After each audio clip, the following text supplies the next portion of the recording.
안녕하세요. 저는 30대 후반의 평범한 싱글맘이에요. 결혼 전 고부 갈등이라는 단어를 들었을 때 다들 무슨 생각을 하셨나요? 저는 웃었어요.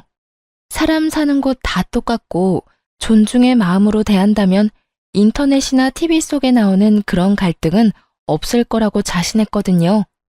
이 얼마나 오만하기 짝이 없는 생각인 건지 지금 그때의 저를 떠올리면 정말 이불에 얼굴 받고 쥐구멍에라도 숨고 싶은 기분이에요. 아들을 가진 부모의 마음이라는 걸 한 번도 가져본 적이 없었으니 짐작도 못했죠. 결혼하는 아들을 며느리에게 뺏긴다고 생각하는 시모가 있을 줄. 그런 건 영화에서나 나오는 거라고 생각했거든요. 그리고 설마 제가 그런 시모를 모시게 될 줄은 상상도 못했으니까요. 정말 처음 만남에서부터 저를 싫어하는 티를 팍팍 냈거든요. 상식적인 인간으로서 만난 지 몇 초도 안 되는 사람에게 기분이 나쁠 일은 없을 거라고 생각해요. 그 전에 누군가가 그 사람에 대해 악담을 퍼붓는 게 아닌 이상, 그리고 제 남편이 그때 한창 저한테 푹 빠져 있었으니 그런 악담을 말하지도 않았을 거고요. 그런데 의외의 부분에서 제가 미움받는 이유를 알아버렸죠. 우리 아들한테 이야기는 많이 들었다. 그래, 참 착하고 능력도 좋다지. 그 나이에 자기 가게 가지고 있는 사람도 드물긴 하지. 그렇다고 뭐든 다 잘하는 완벽한 사람이 있을 리가 없고 분명히 그 외에 어딘가에 하자가 있다는 이야긴데. 그 말은 악담이라기보다는 악의로 가득 차 있었어요. 남편이 제 장점만 말한 것이 시모의 마음을 화나게 만든 거라는 걸 그제야 알게 됐죠. 보통 아들이든 딸이든 자식이 데려올 사람이 괜찮다는 말을 들으면 호기심을 가질 수는 있다고 생각해요. 아니면 능력이 좋은 사위나 며느리를 얻게 되어 좋은 생각을 할 수도 있고요.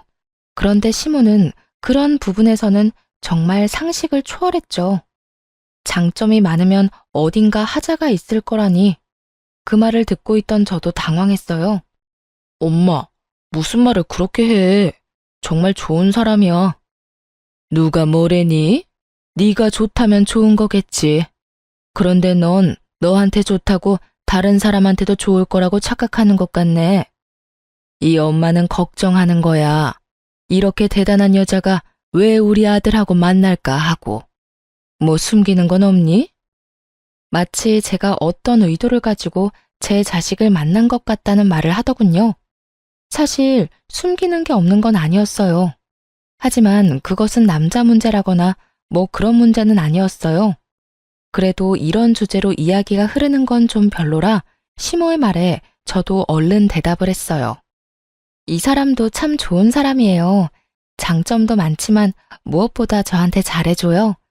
서로가 잘 맞고 서로에게 잘해주면 그것만으로도 함께 가정을 꾸릴 수 있다고 생각해요. 의도라면 아마 좋은 사람을 만나 좋은 가정을 꾸리고 싶다는 의도겠죠. 그래, 지금 무슨 말인 듯 못하니. 그 좋은 감정이 언제까지 갈지는 모르겠지만 너희가 좋다면 결혼 허락은 해주마. 그렇지만 너 내가 혼자 사는 여자라고 무시는 하지 마라.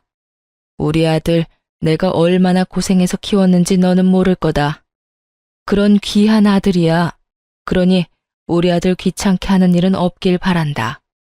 정말 딱딱한 사람이라고 생각했어요. 솔직히 이런 사람을 시모로 모셔야 하는 제 앞날도 그리 좋지만은 않을 거라는 걸 짐작은 했어요. 하지만 첫인상이 나쁘다고 그 뒤에도 안 좋은 건 아니잖아요. 사회생활을 해보니 오히려 그런 사람들과 더 잘 지내는 경향이 있었으니 오해가 있다면 풀고 서로 존중하면 좋은 고부관계를 만들 수 있을 거라고 착각했어요. 정말로요. 시모는 정말로 저와 남편의 결혼을 막지는 않았어요. 결혼은 수월하게 했죠. 어차피 시부는 일찍 돌아가셔서 없었기에 시모만 신경 쓰면 될 일이었어요.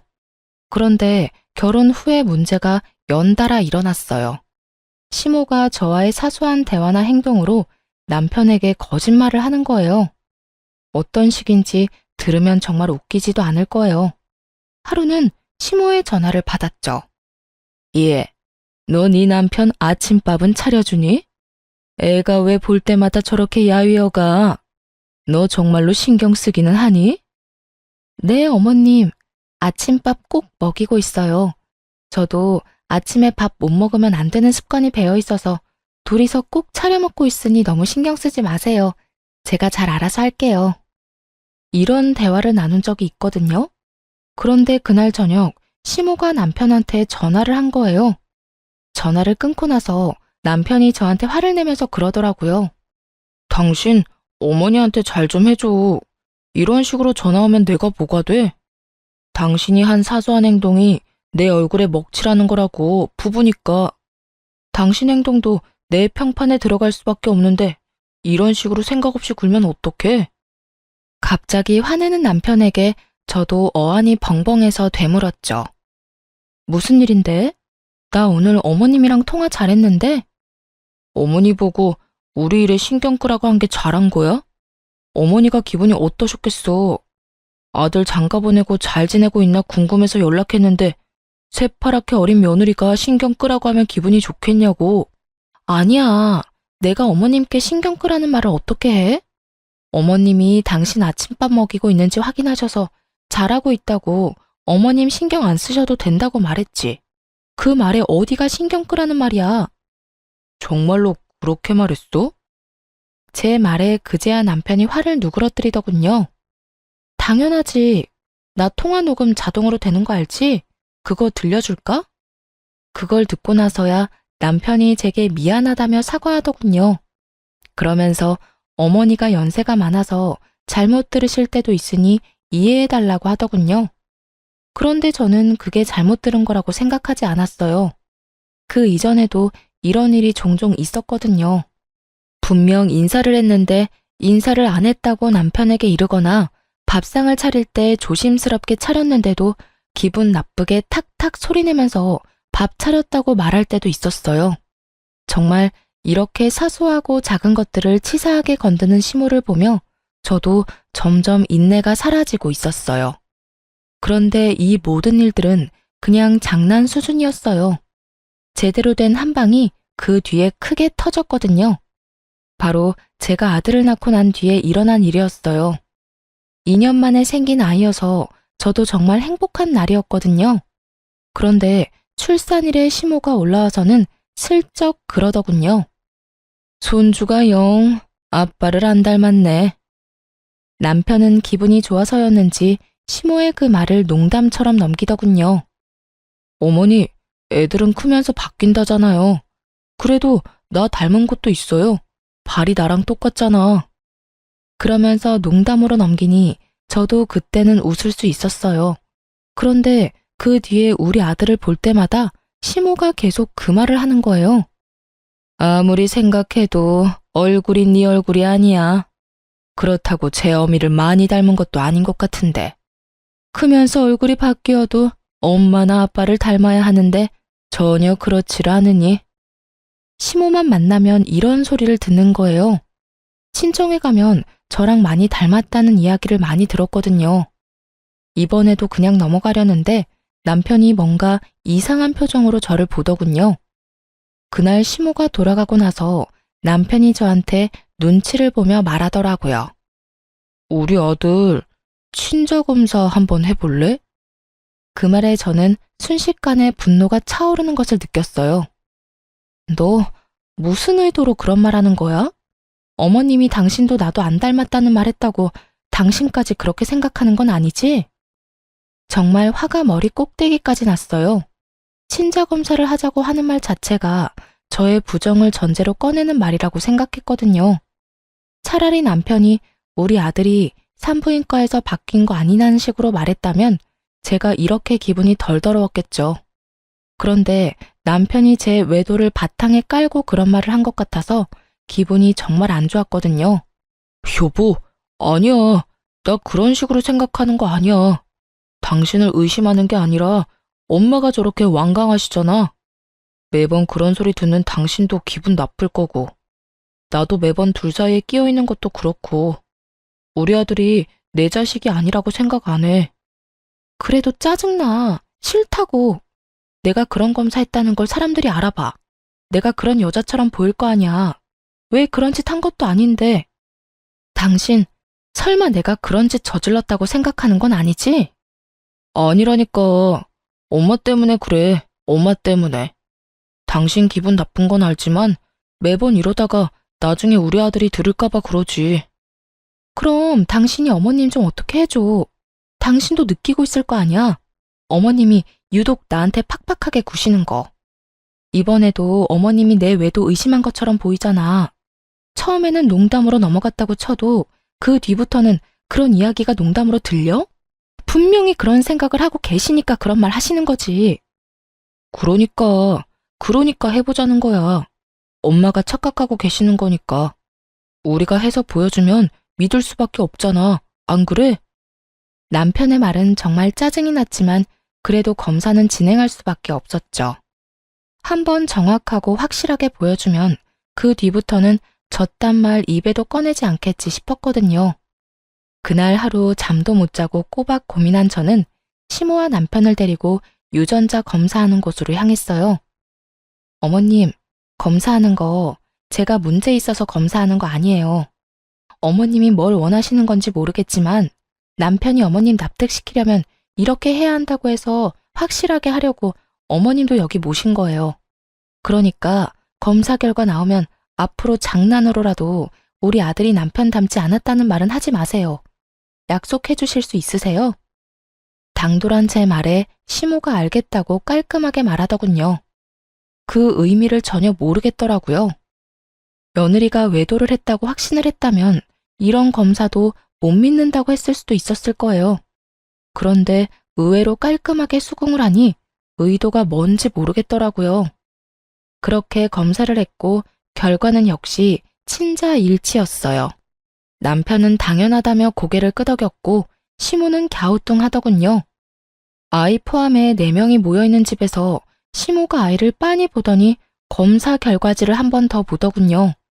그러고는 뭐라고 하는 줄 아세요? 그런데도 참 안 닮았단 말이지. 하긴 외탁을 했으면 못생겼을 수도 있지. 결혼식 때 보니 너희 처가 사람들 얼굴이 다 고만고만하니 멀끔한 사람이 없더라. 우리 집안 사람들이 그래도 얼굴은 하나같이 잘났는데 외탁을 하니 영 못쓰겠네. 이러더군요. 저희 집 사람들을 모조리 싸잡아 모욕하는 발언에 저는 너무 어이가 없어서 저도 좋은 말이 나오지는 않았어요. 어머님, 도대체 무슨 말씀하시는 거예요? 어떻게 그런 말씀을 하실 수가 있어요? 저희 가족들이 어떤데요? 어머님한테 그런 소리 들을 분들 아니거든요? 내가 틀린 말 했어? 맞는 말을 한 거 가지고 왜 이 난리야? 밖에 나가서 지나가는 사람들 붙잡고 물어봐라. 우리 아들만큼 잘생긴 애가 어딨냐? 그런 아들 피 반도 못 따라가는 하자 있는 결과물을 내놨으면 죄송하다고 사죄를 해도 못할 망정 네가 뭔데 화를 내? 새파랗게 어린 게 시어미한테 대드는 꼴이라고는. 이래서 잘난 년은 안 돼.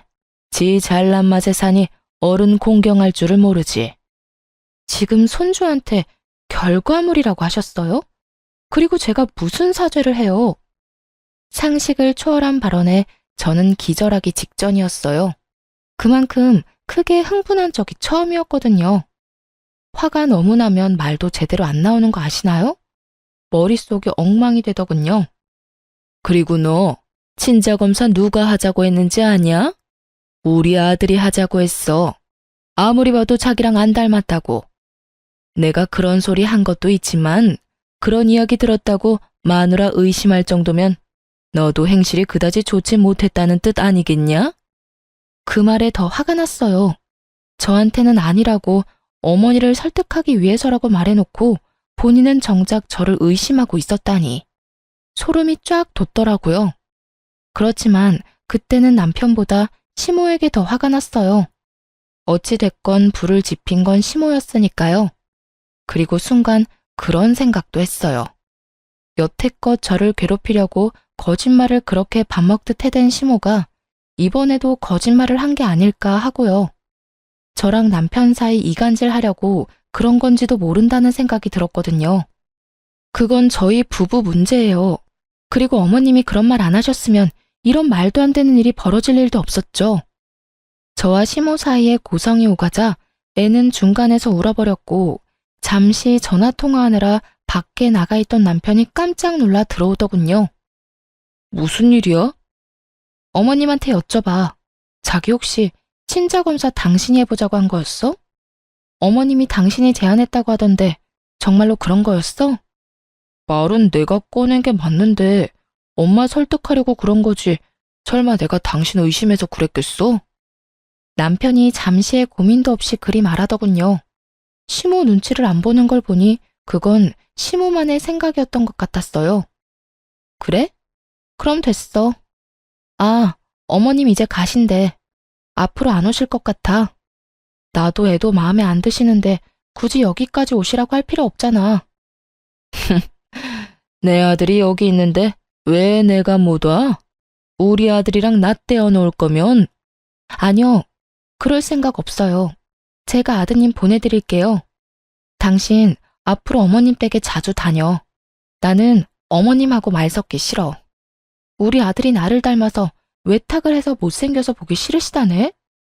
아, 하자 있는 결과물이라는 말도 하셨지? 내 자식이기도 하지만 당신 자식이기도 한데 제 말에 남편도 깜짝 놀랐는지 시모에게 소리를 지르더군요. 엄마, 진짜 그런 말 하셨어요? 대체 무슨 생각이에요? 친자 검사까지 해드렸잖아요. 근데도 이런 식으로 계속 분란 일으키실 거예요? 이 사람도 많이 양보해서 검사해줬으니 어머니도 이쯤에서 좀 그만하세요. 시모는 그런 남편을 본체만체 하고는 저를 흘겨보더니 기분 나쁘다는 듯 가방을 들고 밖으로 나가더군요. 시모를 쫓아나갔다가 다시 돌아온 남편이 저를 달래듯 그러더라고요. 어르신들 늙으면 애 되는 거 알잖아. 그러니까 너무 신경 쓰지 마. 노인이 유치하게 구는 건 이해하는데 너까지 유치해지진 말자. 이해하고 넘어갈 수 있잖아. 왜 그걸 못 참아? 내가 왜 참아야 하는데? 내 가족 욕하는 거 참고만 있으라고? 너는 어디 가서 네 자식한테 하자 있다고 하면 기분 좋겠어? 어떻게 저렇게 생각 없이 굴 수가 있냐고. 내가 마음에 안 들면 나한테만 그러라고. 왜 애꿎은 우리 가족이랑 애까지 건드리는 건데 세상에 부모 자식 건드리는 사람을 어떻게 용서를 해? 나는 절대 싫어. 그러니까 앞으로 어머니하고 연락 주고받을 거 있으면 당신이 알아서 해. 나는 연락 같은 거 하기 싫어. 남편도 이번에는 시모가 더 나빴다고 생각은 하는지 더 이상 저한테 뭐라 하지는 않더군요. 그리고 연락도 남편이 알아서 다 하고요. 명절 때도 남편이 저를 친정에 데려다주고 시댁을 갔어요. 궁시렁거리는 남편에게 손주도 마음에 안 들어 하시는 양반인데 가서 뭐 하냐고 이야기했더니 그 후로는 권유하지 않더라고요. 그렇게 저는 시모 연락처도 지워버렸어요. 정말 그 시간이 얼마나 평온한지 얼굴 안 보고 사는 게 진짜 정신 건강에 좋더라고요. 그렇게 계속 안 보고 살았다면 좋았을 거예요. 그건 정말 사고가 나는 것처럼 우연히 벌어졌어요. 그날 오랜만에 애기 데리고 외출한 날이었어요. 친정엄마가 오셔서 아기 옷을 사준다고 했거든요. 집안에 계속 있어서 몸도 굳었고 애기 콧바람도 넣어주려고 친정엄마와 백화점 나들이를 다녀오는 길이었어요. 첫 손주의 하나뿐인 손주이다 보니 친정엄마가 제 아들에게 주는 사랑은 한도 없는 신용카드와 같았어요. 뭐든 사주려는 엄마를 뜯어 말렸지만 아이 옷이며 신발 모자에 장난감까지 두 손 가득 종이봉투를 들고 집으로 왔어요. 집 근처 주차장에 차를 주차하고 짐을 꺼냈죠. 그렇게 차 앞을 지나 집으로 들어가려는데 그 앞에서 우연히도 시모와 마주친 거예요. 저와 시모 사이에 있었던 일은 친정엄마에게 말한 적 없었고 어머니나 아버지에게 알리고 싶은 마음도 없었어요. 부모님에게 그런 이야기를 하기에는 두 분에게 너무 죄송하기도 했고 아버지가 생각보다 크게 반응할 것 같아서 아무 말 안 한 거였죠. 그런데 이렇게 친정엄마와 같이 있을 때 마주쳐버리니 인사는 해야겠더라고요. 어머나, 안녕하세요, 사부인. 오랜만이에요. 혹시 애들 보러 오셨어요? 제가 애들을 너무 오래 데리고 있었네요. 저희 어머니가 사근사근 웃으며 시모에게 인사를 했어요. 아니에요. 잠깐 근처 왔다가 들른 것뿐이에요. 그런데 짐이 많네요. 시모는 시큰둥하게 어머니에게 대답하더군요. 저는 시모가 이렇게 시큰둥한 모습도 다행이라며 마음을 쓸어내렸어요. 저번에 싸우고 헤어지고는 처음 만나는 거라 시모가 저한테 욕이라도 했다면 친정엄마도 참지 않았을 테니까요.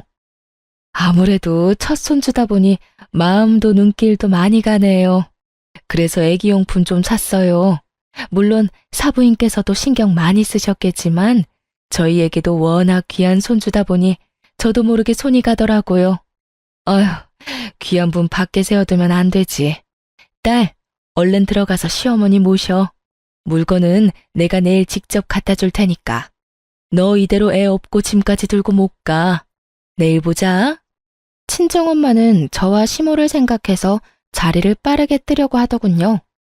그거 아니더라도 솔직히 사돈끼리 있으면 어색하고 그렇잖아요. 그렇게 친정엄마가 들고 있던 짐을 들고 다시 차로 돌아가고는 손인사를 하고 집으로 갔어요. 저는 생글생글 웃는 낯을 집어치우고 시모에게 물었어요. 여긴 어쩐 일이세요? 너 보러 온 거 아니니까 신경 끄거라. 시모는 냉정하게 말하더니 큰 길로 나가더군요. 수상했어요. 여기에 올 일이 별로 없는데 굳이 저희 집 앞에서 마주쳤다는 것이 참을 수 없이 의심스러웠어요. 그렇지만 지금 당장 무슨 일이 벌어진 건 아니라 찝찝한 마음을 뒤로하고 집으로 향했죠. 그런데 그날 저녁에 남편이 집에 왔는데 시모와 함께 왔더군요. 당신 도대체 뭐 하는 사람이야? 집안에 있으면서 우리 엄마 못 들어오도록 막은 이유가 뭐야? 뭐? 갑자기 무슨 소리야? 시침이 떼지 마. 엄마가 나 보러 집에 오셨는데 네가 못 들어오게 했다면서 어떻게 시어머니를 밖에다 세워둘 수가 있어? 정말 어이가 없었어요. 시모가 남편 뒤에서 억울하고 서러운 표정으로 말하더군요. 예, 그것만이 아니다. 내 욕을 자기 엄마한테도 했는지 요 앞에서 사부인하고 만났는데 나를 무시하고 밀어내고 얼마나 무례하게 굴었는지 아니? 내가 남편 없이 산다고 이런 취급을 받아야 하니? 내가 나가 죽어야지. 늙으면 콱 죽어야 돼. 오래 살면 험한 꼴 본다더니 며느리랑 사돈댁한테 이런 무시를 다 당하고 또 거짓말을 지어내더군요. 저는 새삼스럽지도 않았어요. 그래서 더 냉정해졌죠. 어머님, 거짓말하지 마세요. 저희 어머니도 저도 그런 적 없잖아요. 제가 밑에서 어머님 마주쳤을 때 여기 무슨 일이냐고 여쭸잖아요. 그때 어머님이 뭐라고 하셨어요? 너 보러 온 거 아니니 신경 끄라고 그렇게 말씀하셨잖아요. 그러고서 큰 길로 가는 것까지 보고 집에 들어왔는데 무슨 말씀하시는 거예요? 지금 뭐 하는 거야? 우리 엄마 거짓말쟁이로 몰아가는 거야? 너 이 정도로 인간 이하인 사람이었어?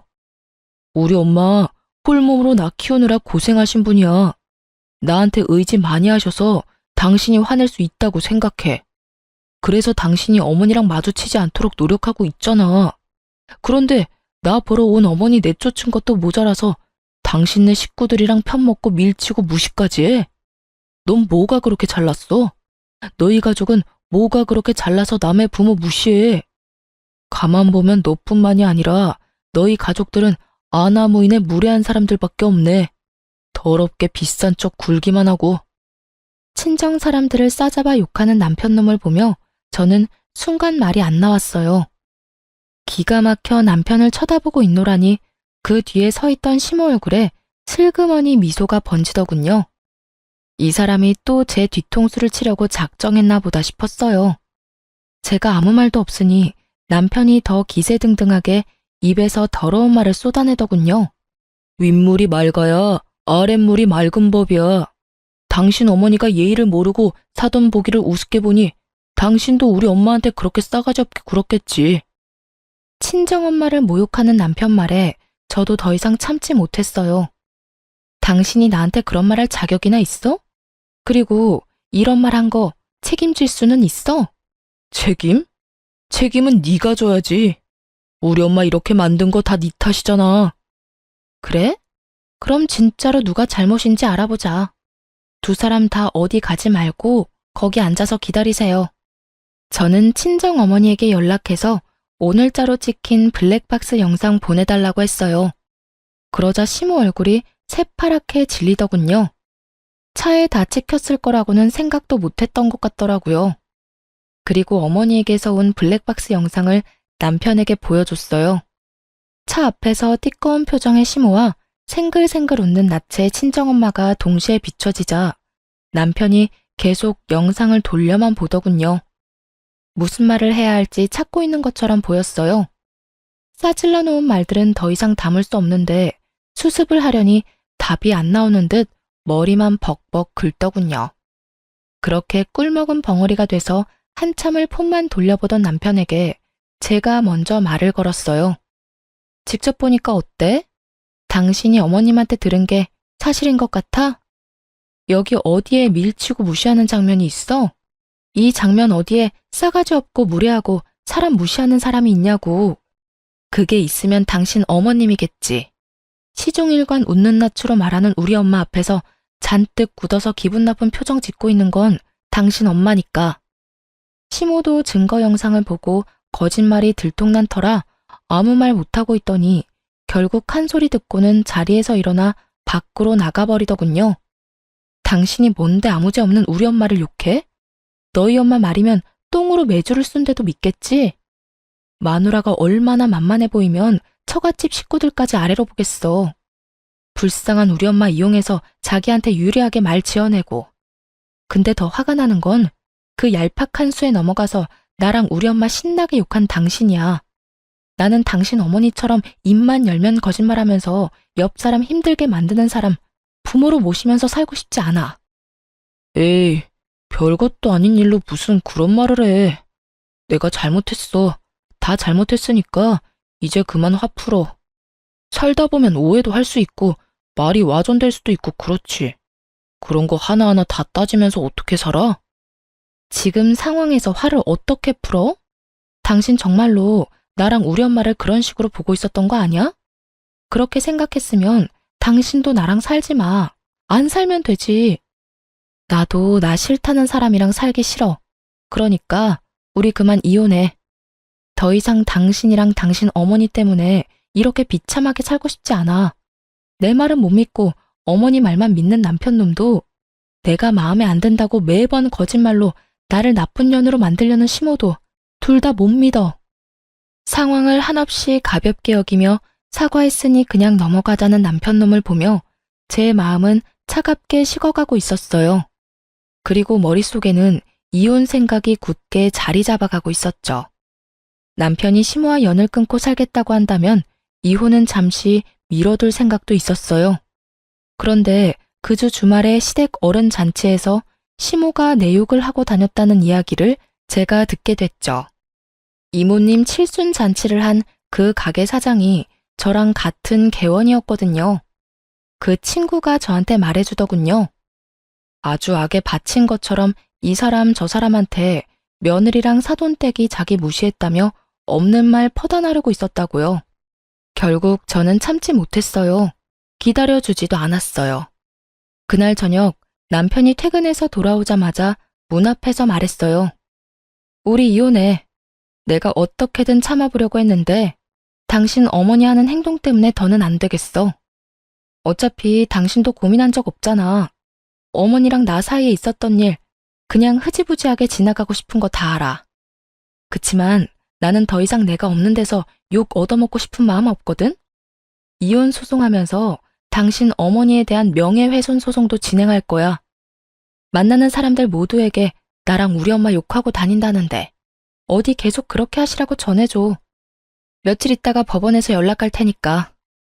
야, 꼭 그렇게까지 해야겠어? 우리 엄마가 잘못한 것도 있지만 네가 얼마나 싸가지 없게 굴었으면 우리 엄마가 저렇게 행동하겠어?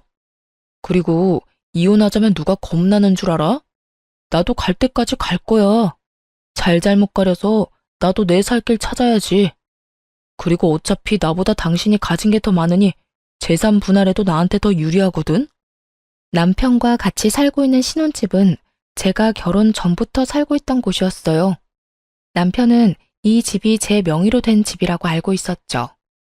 아마 제 집을 재산 분할하게 될 거라고 착각하고 있는 모양이더군요. 그 생각 자체가 가소로웠어요. 방귀 낀 놈이 성낸다고 남편 놈이랑 시모가 잘못한 건데 제가 왜 저한테 불리한 일을 해야 하죠? 남편 놈 잔머리가 한창 행복회로 돌리고 있을 때 남편 전화기가 울렸어요. 폰에 찍힌 이름을 한번 보더니 제 얼굴을 다시 보더군요. 연락이 온 사람은 저희 친정 아버지였어요. 저한테 줬던 거요? 남편은 의아한 목소리로 되물었어요. 하긴 받은 적이 없다고 생각했으니 뭘 가지고 있는지도 모르겠죠. 자네가 살고 있는 그 집, 그거 내 집이야. 내가 우리 딸 살도록 해준 집이라고. 그런 집에 너 같은 놈을 몇 년이나 품고 있었다니 에라이 천하의 몹쓸 놈 같으니. 내가 사람 하나는 잘 봤지. 그때 안 준 게 신의 한 수다 이놈아. 집주인으로 말하는 건데 당장 그 집에서 꺼져. 친정아버지와의 전화로 그제야 일의 심각성을 알게 된 남편이 제게 사과를 하더군요. 여보, 이거 다 무슨 일이야? 내가 사과할게. 일단 나는 아무것도 몰랐고 내가 했던 말들이 뭐든 그건 그냥 홧김에 한 말이야. 그러니까 당신이 좀 이해해주고. 웃기고 자빠졌네. 이제 알겠어? 넌 나한테서 아무것도 못 가져가. 가져가게 둘 생각도 없고. 애도 내가 데려갈 거야. 당신 어머니가 우리 애한테 어떤 짓 저질렀는지, 그리고 당신이 우리 애를 어떤 식으로 보고 있었는지 내가 다 알고 기록해놨고 녹음해놨어.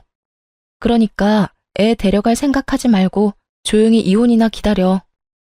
남편 놈은 제 말도 무시하고 그 다음날 바로 친정아버지를 찾아갔더군요. 용서를 빌면 아버지가 이해해 줄 거라고 생각했나 봐요. 그런데 아버지는 남편을 용서해 줄 생각이 전혀 없었어요. 여기가 어디라고 기어들어와? 당장 안 나가? 왜? 그 집이 내 집이라니까 이제 와서 아까워? 아니면 재산 분할 안 될 거 아니까 이혼하기 싫어졌어? 그런데 어쩌냐? 이미 네 놈이 그 가벼운 입으로 짓거린 모든 말을 내가 다 들어버렸는데 평생 용서를 빌어도 용서할 생각 없으니까 당장 나가. 이 정신 나간 놈아. 결국 말도 제대로 못 꺼내보고 퇴짜를 맞고 집에 돌아왔더군요. 저는 당연히 집에 들여보낼 생각이 없었고요. 비밀번호를 바꿨더니 남편 놈이 못 들어오고 발만 동동 굴리더군요. 그런데 그 와중에 시모까지 딱 등장했어요.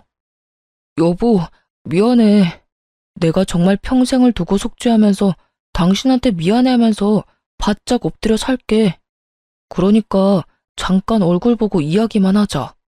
오해는 다 풀고 오해 안 생기도록 방법도 마련하고. 야, 네가 왜 저런 애한테 사과를 해? 적반하장도 유분수지. 지금도 봐라. 지 남편 시애미 문 앞에 세워놓고 이게 무슨 경우니? 너 부모가 너를 이렇게 예의 없이 키웠어? 남의 자식한테 전화해서 무슨 소리를 했길래 애가 기가 죽어서 너한테 설설 기냐는 말이야. 시모가 눈치 없이 제 아들 편을 들며 욕을 하자 남편이 식겁을 하며 시모를 말리더군요. 엄마, 무슨 말씀하시는 거예요? 제발 가만히 좀 있어요. 가만히 있어주는 게 나한테 도움되는 일이라고. 알지도 못하면서 왜 자꾸 일을 크게 벌려요? 나 이러다 돈 다 털리고 길거리에 나앉으면 엄마가 책임질 거야? 갑자기 자기에게로 화살이 돌아오자 시모가 급 당황하며 어리둥절해 하더군요.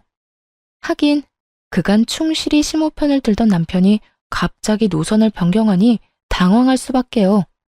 그러던 말던 저는 솔직히 아무 상관없었고 그냥 재미만 있었어요.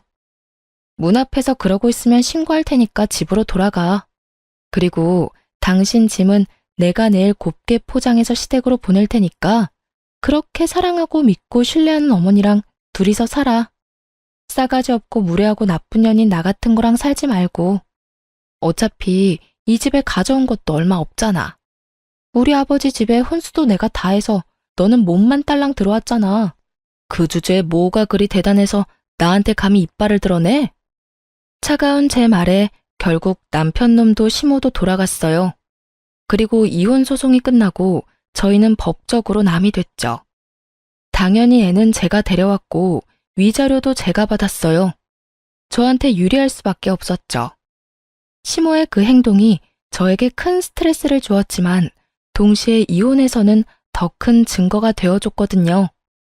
그런데 이혼 후 3달도 지나지 않아서 전 남편이 웬 젊은 여자를 데리고 제가 일하는 카페로 찾아왔더군요. 딱 봐도 과시용으로 데려온 듯 화려하고 예쁘고 어렸어요. 잘 지냈어? 이혼하고 처음 보네. 지나가다가 소식이라도 알려줄 생각으로 들렀어. 여기 내가 곧 결혼할 여자친구. 속이 훤히 내려다 보이는 참으로 생각 없는 행동이었어요. 그 여자를 소개하며 제 속을 긁을 생각이었던 모양이에요. 여기서 제가 화내면서 이게 무슨 짓이냐고 성질을 내기를 바란 건지 아니면 후회하고 매달리기를 바란 건지 모르겠지만 전 남편 좋을 대로 해줄 생각은 전혀 없었어요. 그리고 남자친구가 전철을 만나러 간다는데 쫄래쫄래 따라온 여자도 남편처럼 생각 없어 보였어요. 생각 없는 건 여전하네. 여기가 여자친구 데리고 올 곳이긴 해. 무슨 생각인지 훤히 보여서 좀 우습긴 한데 나는 당신 결혼? 당신 인생? 하나도 신경 안 써. 그것보다 해야 할 일이 너무 많아서 못해. 그러니까 가만히 있는 사람 신경 건드리지 말고 나 없는 데서 잘 지내. 내가 못 지내라고 고자 지내는 것도 아니고 그냥 인연 끊고 서로 얼굴 안 보고 살고 싶다는데 그거 하나도 못 들어줘? 그렇게 빈정대고 있는데 건물 관리인이 카페로 들어왔어요. 사장님, 2층에 빈 상가 어느 업체랑 계약하실지 결정은 하셨어요? 지금 연락해온 사람들 모두 안달이 났는지 어디로 할 거냐고 난리예요. 장사도 잘 되는 데다가 상권도 좋고 건물 관리도 잘 돼 있으니 다들 탐이 나긴 하겠죠. 너무 늦어지면 곤란하니까 오늘 중으로 결정했으면 싶은데 사장님 생각은 어떠세요? 나이 지긋한 남편도 종종 카페를 오가며 알고 지냈던 건물 관리인이 제게 빈 상가 계약건에 대해 묻자 전 남편이 얼굴이 잿빛이 되더군요. 아저씨는 어때요? 솔직히 입점시킬 때 멀쩡한 사람 안 들어오면 다들 스트레스만 받는 거 아시죠? 스트레스야 사장님이 받지 일개 관리인인 제가 받을 일이 있나요? 그래도 앓는 소리 한 거 치고는 건물 경영도 제대로 하시잖아요. 이 건물 받고도 이 정도로 잡음 없으면 건물주 할 능력은 되고도 남는 거죠. 관리인과 농담을 하며 이야기를 하는 내내 전 남편은 저와 관리인을 번갈아가며 이야기에 집중하더군요. 그리고 관리인이 나가자마자 저한테 물었어요. 당신이 왜 2층 상가 계약을 결정해? 그리고 건물을 받아? 왜긴 이 건물이 내 건물이니까 그렇지.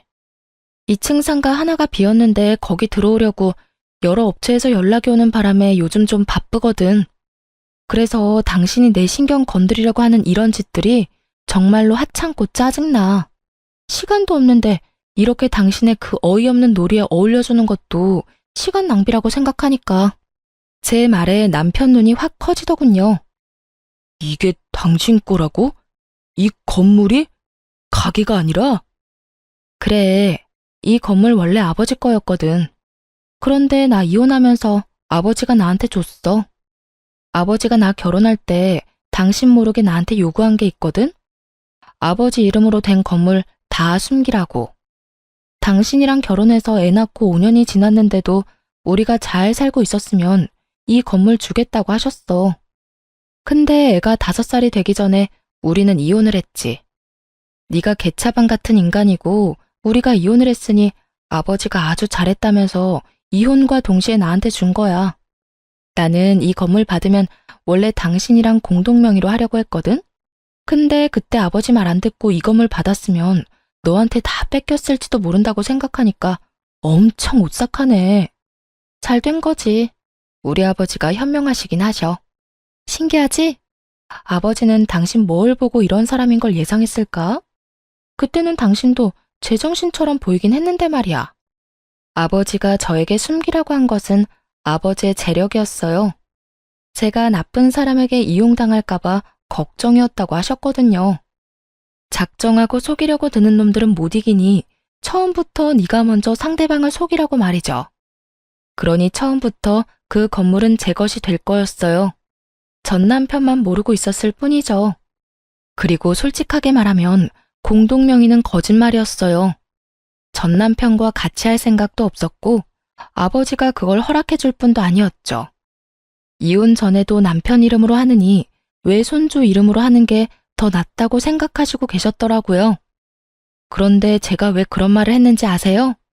전 남편의 그 표정이 보고 싶었거든요. 아쉬워서 죽을 것 같은 표정. 손에 다 들어올 뻔했던 행운이 송두리째 사라지는 표정. 그 표정을 보고 싶어서 거짓말을 했어요. 젊은 여자 데리고 와서 저를 흔들려고 한 놈에게 이 정도 거짓말은 별거 아닌 거죠. 제 작전이 잘 먹힌 건지 전 남편은 환장하겠다는 표정을 그대로 지어 보인 채 죽을 상을 하고는 그대로 가게에서 나갔어요. 그것도 데려온 여자친구도 내버려 두고 말이죠. 정말로 만에 하나 전 남편이 저와 아들에게 정말 잘하고 친정에도 살뜰하게 잘해줬다면 아마 저는 이 건물을 공동명의로 하자고 아빠한테 말했을지도 몰라요. 제 가족을 자기 가족처럼 여기는 사람이라면 당연히 믿을 수 있었을 테니까요. 하지만 슬프게도 전 남편은 그런 사람이 아니었어요. 그리고 그 시모는 더더욱 도움되는 사람도 아니었죠. 그렇게 헤어지고 떠난 전 남편에게서는 안 좋은 소식만 내내 들려오더군요. 단골 손님 중에 남편과 같은 직장에 다니는 사람이 있었거든요. 순서로 치자면 남편이 그 손님을 저희 가게에 데려와서 저희 가게 단골이 된 사람이었죠. 솔직히 전 남편과 이혼할 때 단골을 잃을까봐 걱정을 많이 했어요. 남편이 데리고 온 손님들도 제법 있었으니까요. 그런데 그 사람들도 저희의 이혼에 남편과 시모의 잘못이 많다는 걸 어렴풋이 알고는 있더라고요. 그러니 아무 거리낌 없이 가게에 올 수 있는 거고요. 그 손님이 전 남편 재혼하는 결혼식에 갔었다고 하더라고요. 언니, 그 결혼식을 언니가 봤으면 배꼽 빠지게 웃었을걸? 내가 언니였으면 거기서 진짜 배꼽 잡고 웃어줬을 건데. 그러지 못해서 아쉬울 정도로 재밌었어. 결혼식이 다 거기서 거기지. 웃길 게 뭐가 있어? 언니가 못 봐서 그래. 세상에 재혼할 여자한테 눈길도 안 주고 뭐가 그렇게 화가 나는지 얼굴은 잔뜩 화가 나서 씩씩대는데 이럴 거면 왜 결혼하냐고 사람들이 다 수군댔다니까. 왜 그랬나 싶었는데 결혼식 날짜가 전 남편이 재혼할 여자 데리고 온 바로 다음 날이었더라고요. 하긴 결혼식 전날에 소나기에 들어올 뻔한 건물이 다 날아갔다는 말을 들었으니 결혼할 맛이 안 날 수밖에요. 게다가 딱 봐도 사랑해서 결혼하는 거라기보다는 저 열받으라고 하는 결혼 같았거든요. 정말 그 여자를 사랑했다면 전처 일하는 곳엔 데려오지도 않았을 테고 결혼식도 그렇게 빨리 하지는 못했을 테니까요. 사람들 눈과 소문으로부터 사랑하는 여자를 지키려면 결혼식도 연애도 신중하게 해야 했을 텐데 그런 게 아닌 거 보면 정말 홧김에한 결혼이라는 말밖에 안 되잖아요. 그런데 이야기를 들으면 들을수록 이혼하길 잘했다는 생각이 들더군요. 요즘 그 집안 돌아가는 상황이 영 심상치 않다고 했어요. 전 남편은 자기한테 왔어야 할 재산이 시모 때문에 모조리 날아갔다며 시모 탓만 하며 모질게 굴고 있다고 하더군요. 물론 시모가 가장 많이 잘못하긴 했지만 자기 잘못도 충분히 있는데 그렇게 싸고 돌던 시모를 탓하는 걸 보니 제가 뿌린 씨앗이 남편에게 큰 스트레스를 준 게 분명해 보였죠. 그리고 재혼한 그 젊은 여자도 제 남편 따라 시모에게 손찌검을 하며 허드렛 일이나 시킨다고 해요. 그런데도 시모는 찍소리도 못하고 아들 눈치 보며 새파랗게 어린 여자가 하라는 대로 군말 없이 식모처럼 일하고 있다고 하더라고요. 시모는 여우 피하려다 호랑이를 만난 거죠. 물론 제가 여우는 아니었고 시모가 저를 여우로 만들고 싶을 뿐이었지만 결과적으로는 그렇게 됐죠. 그렇게 두 사람이 평생을 후회했으면 좋겠어요. 저와 제 아들이 얼마나 자신들에게 도움이 될 존재였을지 속으로 끊임없이 생각하기를 바랬어요. 이게 제가 그 사람들에게 받은 모욕과 멸시를 되갚아줄 가장 좋은 복수라고 생각했거든요. 전 남편 집안 돌아가는 꼴을 보아하니 제가 원하는 대로 흘러가는 것 같아 속이 시원했어요. 손님이 마지막에 그러더라고요. 언니, 이혼 진짜 잘했어요. 나였으면 일찌감치 돌아버렸을지도 몰라요. 그 이야기를 들으니 이혼 후 마음고생한 게 몽땅 사라지는 기분이 들었어요. 이혼 후에 사람들 눈과 소문이 엄청 신경 쓰였거든요. 이혼 부부가 다들 그럴 거라고 생각해요. 쉬쉬하며 숨기고 싶을 테지만 이렇게 지지와 응원을 받으니 마음이 얼마나 놓이던지. 앞으로도 저는 아마 혼자 살 것 같아요. 남편과 시댁이라는 것에 크게 당했으니 굳이 그 지옥을 내 발로 걸어가고 싶지는 않거든요. 실패는 한 번으로 족하다고 생각하고 제 인생에 더 이상 결혼은 없다고 생각하기로 했어요. 사연 이야기는 여기서 끝이 나겠지만 제 인생은 좀 더 아름답게 꽃필 것을 기대해 봅니다. 지금까지 들어주신 모든 분들 모두 감사합니다. 좋은 하루 되세요.